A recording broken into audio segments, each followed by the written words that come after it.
वक्त के साथ साथ सब कुछ बदल जाता है। नए ट्रेंड्स, नए आइडियाज आते हैं और वही बदलाव लोग अपने घर में भी लाते हैं। रेनोवेशन होता है तो वो पेंटिंग करवाते हैं, पर्दे, अपहोल्स्ट्री ये सब बदलते हैं, पर क्या चीज नहीं बदलती?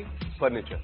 खास तौर पर फिक्स फर्नीचर जैसे वॉल या ceiling panel, TV unit, wardrobe या फिर किचन कैबिनेट। जानते हैं क्यों?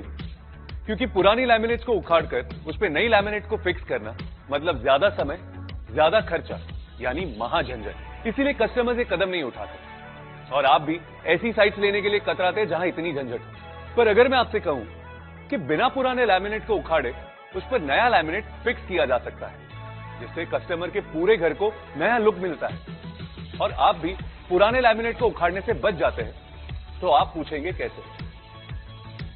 फेविकॉल रीलैम्प से। देखिए, फेविकॉल रीलैम्प दे पुराने लैमिनेट पर नए लैमिनेट को फिक्स करने की आजादी, वो भी एकदम आसानी से। तो देर किस बात की?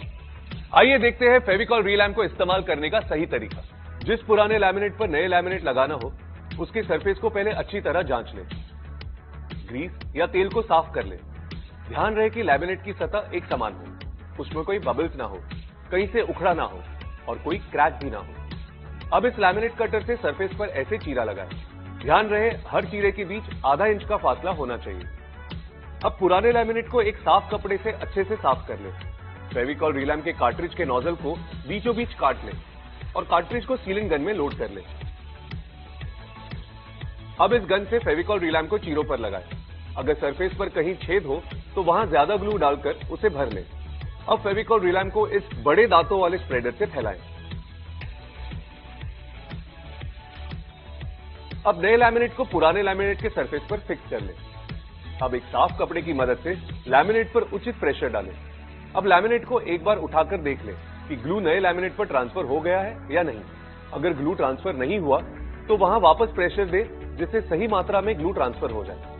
अगर लैमिनेट कहीं से उठने लगे या किसी मरोड़ को कवर करने की जरूरत हो तो सिर्फ उसी जगह पर मास्किंग टेप लगाएं, ताकि इन जगहों पर भी बॉन्डिंग अच्छे से हो सके। मास्किंग टेप लगाते वक्त ध्यान रहे आपके हाथ एकदम साफ हो। 6 से 8 घंटे बाद आप रंधा कर सकते हैं और 24 घंटे बाद कटिंग कर सकते हैं।